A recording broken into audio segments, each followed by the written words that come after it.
Anti Captain ko just smart ebusia wa gina ni so na ko media so mo abetu to be part am tell say we your stomach journal in fact we your football hwe Captain do the food and am the food in any we your football hwe okopia mu Central Region NDC program bi ase na o mo ko ye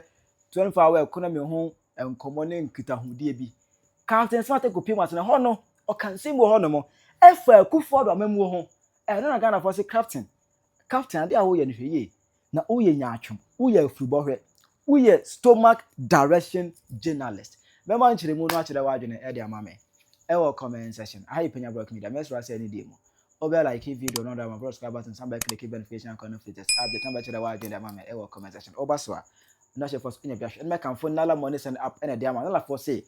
use promo code PENYAH TV for send ekofie na yen chow $20 for free wo US wo UK and first come come agent e de send ekofie am there be one kasa twe app na eto phone so register send this car use promo code PENYAH TV o send this car call ya you bet you $20 e nalanko a and you this amazing offer to all their customers be part na enjoy free $20 let's go to the service here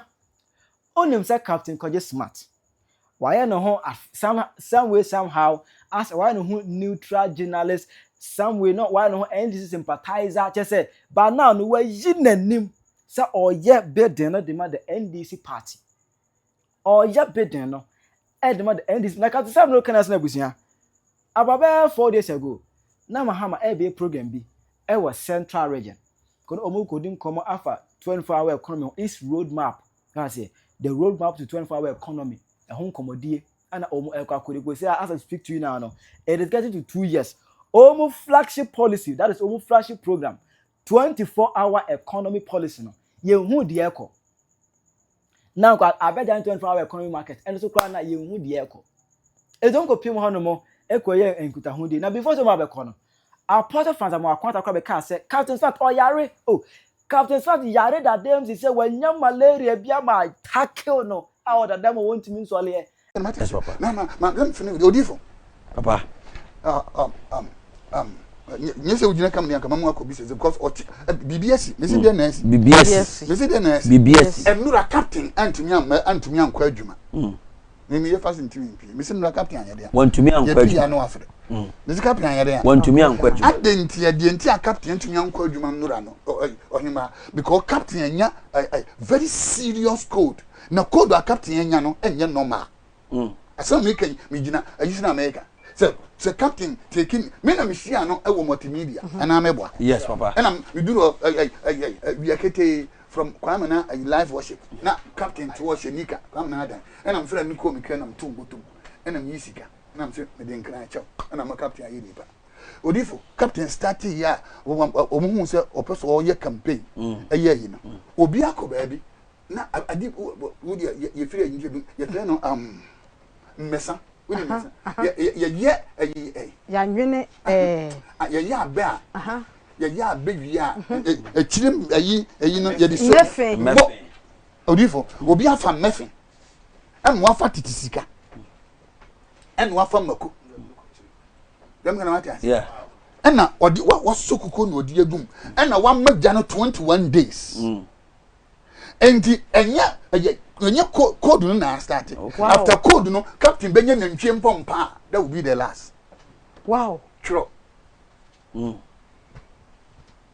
code a captain nyawe na enye no jana so na 11 days ene nura ani tin na yese no na wantumi ankwa adwuma wow by bedum jani sesi ya pompe no Captain Smart I am telling you ori for the American yes papa e ma that video never trend here na that night na no before so make program no Captain Smart ever reply I say reject all the noise master debunk all the rumors me ho ye me tinkwam me ye fit pa hello me fi say obi a ho ye this is your Captain Smart nyame adom bibia nyeme mateten sem social media na captain yare na captain yesei na yesei captain academy na captain dede tacho nyame adom bibia nyeme na mum de say His Excellency the President of the Republic of Ghana, John Mahama, the Okan Oyono, and the tall Central Region, and now,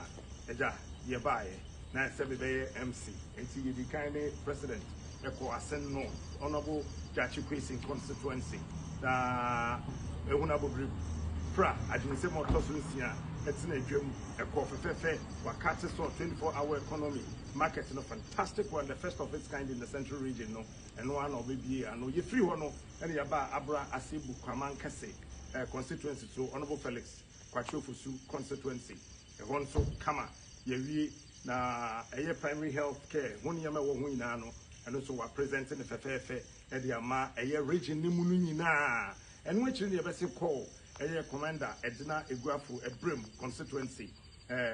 Professor Mills Ninia Mills ne constituency also okwohwe bridge bia ebuegu ma won a esese wo mu yi enam fie chichiri de benche e de ben ntimi mba no president akwohwe mu guso a wo fixe eno so ye free ho no ene ye bewie ene to no yeso MC no ewo Kekos Castle na ye wie ne no obi akwa kwagina home ye president akwagina home sisia na yenso be be ba beda no yaba bedru na ye metete sansem nyina nyame ya adom ekina ye beto president told so obewie ewo efutu constituency na mo mekire ni na so ye behia ewo apam junction regional derba no apam junction eho na dwubedie ne beba so enti nyame adom pacho me ni hwenya me won pebone no esemo a nle ye mo amaseba ye mo amaseba bibi anya nyame adom enti ehoye da se wo dwene me ho da se wo frɛ me mo amo frɛ me amu su ni ade nyina no bia nka no komanto ne bibia ye bɔkɔ nyame hyira obi a ati misira ma da so bi akeka ne nsɛm a otu no na me de hoye e ma nsɛm ga be da ja na de kye ye no ana o mu ko pie mu e wo central region honomo out of nowhere the captain spot e ko bie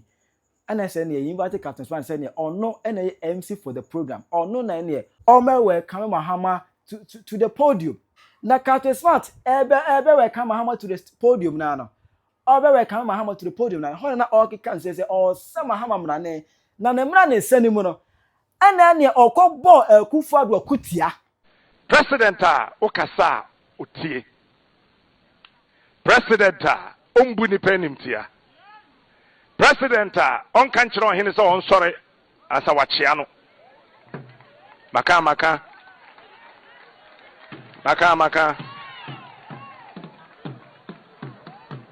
President odwin nipa ho Ghana for momwawe na mintanede His Excellency John Mahama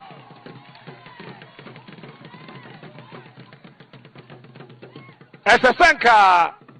wankasa wo MP owaha nanso Mampedina asasuma no eno nti na ma OMP onni ha enti na eno ana comedian so a omo abe clash with Captain Kwadwo Smart na we ene nsemo a omo ka kire captain misi bibi na akopso bibi na asi baabi ama bibi aye bibi ama ne Captain Smart gina simpi so ka bibi sei ya be na mabu no wate misi bibi na aye bibi na akoso ama bibi nso aye bibi ama ne Captain Smart no no gina simpi so a ono na ebo yewura John Mahama abaso sei ene bibi na aye bibi wate Captain Smart na anu ada enche ya akwabna obedidi Mahama atem ka se Mahama bodam enye tete no enye 2014 no na anu ada ya bosumi miensa achi mu ani Captain Smart be gina ho ka se Mahama bodam onim ye Mahama eye omoso omo ye research na kwa kosi sai ni ade na ye Captain Smart na ewo gina ho a wo bo Mahama abaso no ene ye sa asem no ono ne ka sa anu ma no nokre na me ka kire wo no nokre na me se me ka kire wo no wate Captain Smart didi sa adwuma no ono na enche bia no otimi begina asimpie so begina eye ni TV no so ebe ka kire ire Mahama se Mahama abodam ne ade ano ene Captain Smart kro na ene NDC fu afa no se onkoye MC wo Central Region ho enam se ye de nakwa kwoto so position bi wo ho no munti no ye se de wonya aduane ne bi bedi national cake ni wonya bi betwadi enu nti ne de Captain Smart no ye po bia ma na bo Mahama abaso a anye bubia ansa ye po bia ma na bo Mahama abaso anye presenter bia wo krum ha se Captain Kwadwo Smart na ye se adwumadi no oh my Ghana be ye na so be che jise mu mpanyimfo we mu nyina wu free man nim jise wo ne mu nyina wo mu wuko na ye nchiri ma na ye ba ne be fa man ne ye ne ye wate na me no mienu ba be fa man ne ye ne ye na we mo de wo mafu na nam stomach direction na wo mo de kasa de enya de man ne be ye da because wo mu benya de wo benya di ne sika kakra bia ye de be mo nti no twene anim da ho a so mbe boss no mo so da na no ada wujira hwe ni yebusa o 24-hour economy a wa Mahama wo kana asem bo na baso so wo promise ni primary policy a wo de baaye no e de ne yehu wo kan wo mo se dollar is down wo kan wo mo se sei ni ade a enso wo policy a wo hye de baaye ne yehu hwe mfa policy no but na de Kojo Smart ne wura fi nyoma we nyina na de Kojo Smart ntimi reason bie mu ntine na de Kojo Smart ni gina simpie so ka se Mahama de sei ni ade a Kojo de wo ye ne kire se MPP amemu no na wo hye position bi ne wo man fa ma because Mahama ba ye come na central region wo mama no position bi ni ade na nsen ya wo ho a me hu se Kojo swear oath ni ade na wo Kojo obi a wo swear oath na no ade wo se de Mahama ba so atabara ka wuntimi nkasa wo nyesa wuntimi nkasa wo so obo na baso wo pro wo mpo so obo na baso abaso bode ne nso no wabo no abaso bode ne no na Kojo wabo no anka no kra de nka e ba akopɛ na menim sɛ wo de wo se yentumi mfa sika ntɔ yentumi mfa tumi ntɔ nanso ne Kojo tumi atɔ sika atɔ Kojo tumi na atɔ wi sika na atɔ wi mini abema sika atɔ tumi atɔ Kojo ene de wo pa wo nie de wo ye kyerɛ sɛ na wo hwehwɛ sɛ nka na ado ne na memofo no wo mo be ma opposition bi na mfie nwotwe ne nyina wo ma mfa saa position anya dai amfa nkura wo ma mfa ma wo na ade ho tan de ho ani bre de keka ande mama ne ye Ghana fo ne sɛ wo do wo mo na wo pe Ghana fo ne ye na wo ma ne ye Ghana fo ne sɛ you are holding the government accountable to the things they do they say na ma ne ye Ghana fo ne sɛ anso ne ntesa na ye de wo benya wo anya ntia na ye position bi o sɛ nke ye de wo to ya amfa 120 na wo ye de wo ye no Kojo utuba ne wo ne ye nyina kyerɛ ne sɛ you are not real usuba ne wo ne ye nyina kyerɛ ne sɛ enye Ghana fo ye mu nti na wo ye de wo ye ne mom kakra wo benya dinti na Kojo Smart wo ye de wo ye telling you the truth I had no grand ye be kan nothing can intimidate us kwabda ye yesuro bi a ye be kan no kra kyerɛ wo ye se yen said damfo bi agro da ana kwabda meboa yen said damfo agro ne mom damfo na agro na wo se ye ka no kra wo se ye ka kyerɛ ye be ka kyerɛ no afeso yewra Mahama ade a Captain Smart ye wo program na se ne ye nkura sesam ka de Captain Smart ye ne ye nkura sesam yewra ense se wo tena se ma Captain Smart ye de wo ye no ye po na na do danko Akufo Addo oye statesman ye po na na do danko Akufo Addo oye former president aso se ye nyina ye bon achi kan achi se ne nuama bi a wo ye entwa ye na mamuo no na bonko kankan basa no eno nkyerɛ se Captain Smart wo ho kwan se wo ye de wo ye nkura sesam ko sabi enye campaign platform so na mugina ho you are on national duty so na wugina and enye on national platform and will be a wafa ne se wo meye MC or de ba be radical a former president enye sa nkura sesam so obegina simpie so aka se na we nye president or say we nye president and na Kojo wunya bibidi ye de wo kani and na wunya bibidi ye no and na de wo kani nkura sesem na Captain Smart di ni sa de no se nka ye campaign platform so a ene nka mini problem se campaign platform so no wogina ka sa de ne meka se kwabna wo throw jobs ene obi e wo ne yonko mpane ne ade a obi e ka de be ye ne yonko ba we de ye campaign platform o yewra we ye national platform you are on national duty nti esi na Captain timye nyoma we bi esi na otimi ko gina simpie so ka se we nya president otimi ka kira ahemfo se won sori we nya president otimi ka se nkura sesem Kojo I'm telling you the hardest truth uni aketo na ene me nso meka no kra kyerɛ me meka no kra ne na akyerɛ me nsuro tumi me nsuro hwe no kra ne na meka kyerɛ because me nyɛ me nka gontum ponto so kwabna ye nka hwe nto no so na emom ono ane nsɛm a wɔka na num nsɛm a wɔka na no ne yegyina so aka no kra kyerɛ medika aka kyerɛ mo dada sɛ kwadwa a wɔbɔ Mahama aba so ya aka kyerɛ Mahama sɛ wabɔ dam and I'm going to prove to you one Smart ka sa asɛm no ne Smart ne ka kyerɛ ye sɛ Mahama no de ne so de bi mada mesi bibi na akoso ntia wate bibi na ye bibi ama bibi aye bibi ama ne Kwadwo ka de wo kan ye bibi na asintia na moma yentie eye Kwadwo kro na asema Kwadwo kro na e ka ye efa captains eye yewra Mahama ho o ka asema Mahama abodam yentie President okasa otie President ombu ni penimtia President on kan kyerɛ ɔhene sɛ on sɔre asa wakyea no maka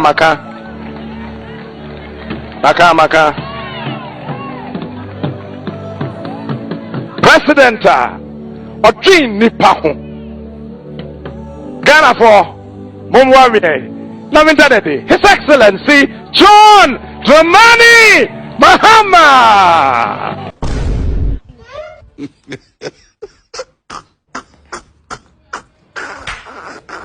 On say Captain Smart or nyachumpa. Captain Smart. Ye can't journalist or ye nyachum. Ye can't journalist or ye selfish. Ye can't journalist or ye nyachuma. Ye Captain Smart. Ye can't journalist or say your mind. Obu or mine. Obo or maya. Ye Captain Smart. And ye Captain Smart. Or say, ye ka presidenta or kasa uti. Ye ka presidenta on kanchiro hene so nsoro no mechiano. Ye ka president obu nimpa. Ye ka presidenta on de waba betina kunya ne so a. Obu citizens no. Eche ono ano ho a. Eye President John Mahama. Afi de yenhwe sa video we. Yeah, what do you think? What do you do?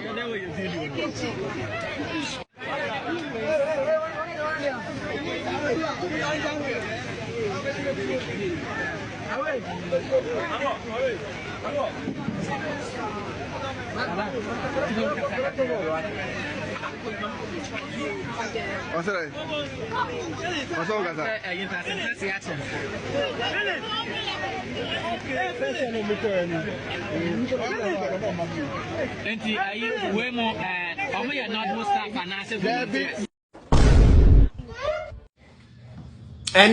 Ene insuota. Ene obi fio. Ena adane epo. Ene obi fia adane po. Ene insuota. Ya the ship. Ene this sankola. Ewo womu dem. And so president ye kasa wotie no ono no ye president si amikasa yi. Inso start say eto enye June 4 for say den eto Mahama abreso. Eman kofu wuye nye wuo ketwa. Say now problem no ho. Mahama na ye president. President okase oti. President oba for Ghana. President obeye Ghana for akuma so ade ama wo mu. President one ba for the selfishness. President one ba for the personal interest. President oba so oba be yi Ghana for afuru oha mu. Ono no oteso ensi yenhwinso kakra na etoye no. Yakwa rent ship e dey free US e na dey aba beto nsuo no so e na yiyi nkola e wo mu dem. In a insuo to ewo President John Mahama ne administration ye use ship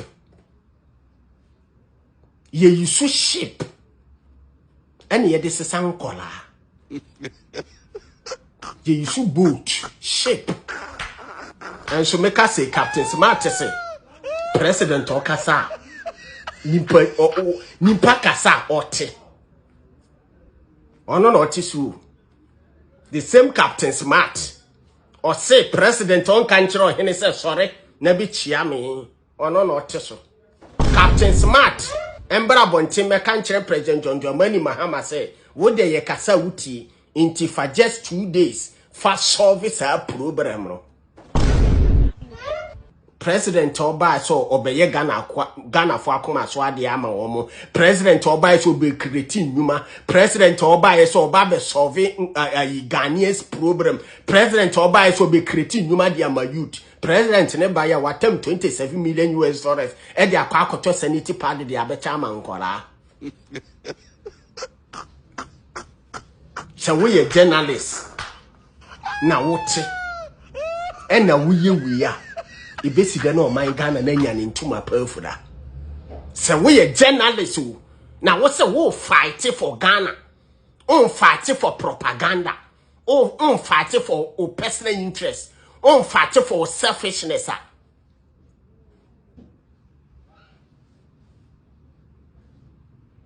Na ko betimi ado bi eje bi. De bia wo disrespect Akufo Addo. And so make us say Oba die school obeko free SHS. Obeto achire wa adwene e de amame. ɛwɔ comment section. Aha yɛ PENYAH Black Media. Akra.